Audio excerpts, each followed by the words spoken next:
More people are working from home now than ever before.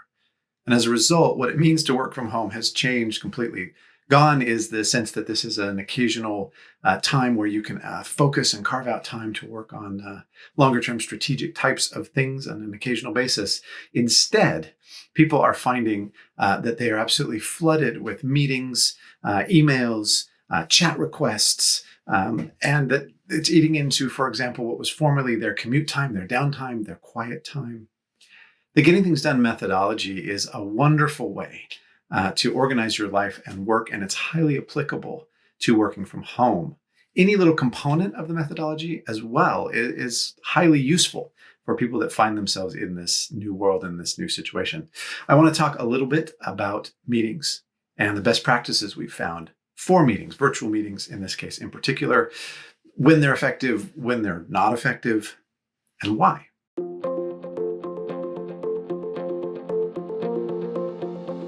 The huge missing aspects of face-to-face engagement is that it builds trust.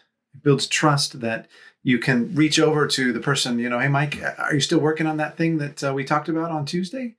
It's easy, it's fast, and it's highly effective because it's a very rich way to communicate with each other. As a result, however, because we've gone virtual, so many people are now finding they're actually having more meetings. Partly people are craving maybe some interaction time. But when you're driving things almost exclusively through meetings, you're missing an opportunity to actually potentially be more effective in the ways that you engage. And if you do have to sit in lots and lots of meetings, it can be really useful to consider what are some best practices to make sure those meetings are effective and that you're getting things actually accomplished as a result of all those meetings. There's a cartoon going around now at the moment where someone's in their jammies in front of a desk going, I guess all those meetings really could have been emails. Now, don't get me wrong, email is a poor medium for many types of things, and interactive, rich exchange is very important. But there are some parameters you can put around that are going to help you considerably to make sure that you don't then have to have lots and lots of other meetings on top of that sort of initial meeting in order to feel that you can trust that the things are getting done that people said they would get done. And it's really pretty straightforward. The end of a meeting is perhaps one of the most important points in the meeting, and there should be time reserved at the end of the meeting to ask some critical questions. One of the first ones, probably one of the most important ones, is based on what we've talked about here. Who owns what? Who said, that they're going to do something? Who owns any of these particular ideas that we said we want to move forward? If you're not doing this one, basically your meeting was just a nice conversation. That's all it was. And that's fine if that's all you wanted to do or get done was chat with each other and kick things around. But it's incredibly important to identify and document who said they own what, or who we decided would own what. The other question to ask, another really important one, is who said they'd do what by when? Who said they'd own what translates in Getting Things Done terminology to the outcomes, the specific outcomes people own that they've taken away that are going to take multiple steps to accomplish, and other people may help and support them to do.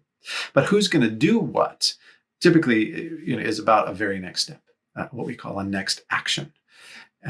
And by when is often an important criterion, particularly for the longer term stuff, to understand as these moving parts, come together, what kind of timing can we expect so we can coordinate more than anything? Another important part of meetings is to make sure that you are thinking about, in advance of the meeting, what it is you might want to say or raise or bring up.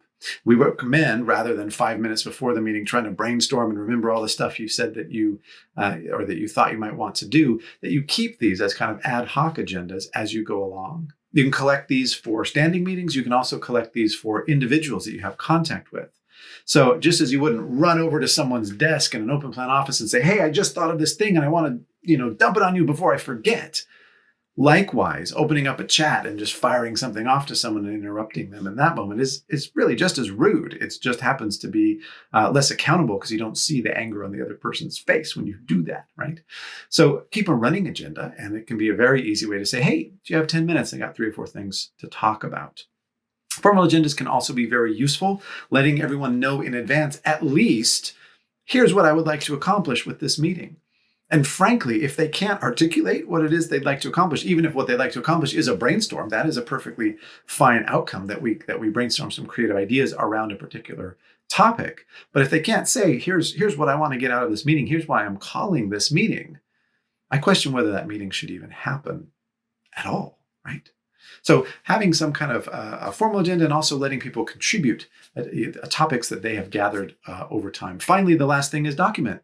Clear shared notes about what happened in the meeting can go a long way. People should be taking away their own individual outcomes that they own and specific next steps. Yes, but it also is important to have a record of what happened in that meeting. And why not have one person kind of take those notes once and then put it in a place where everyone can refer back to that in a very easy way. So those are some tips and some best practices. We've found that mesh with the getting things done methodology. Again, this is just one tiny part of a methodology that's helped loads and loads of people to be more effective working wherever they work.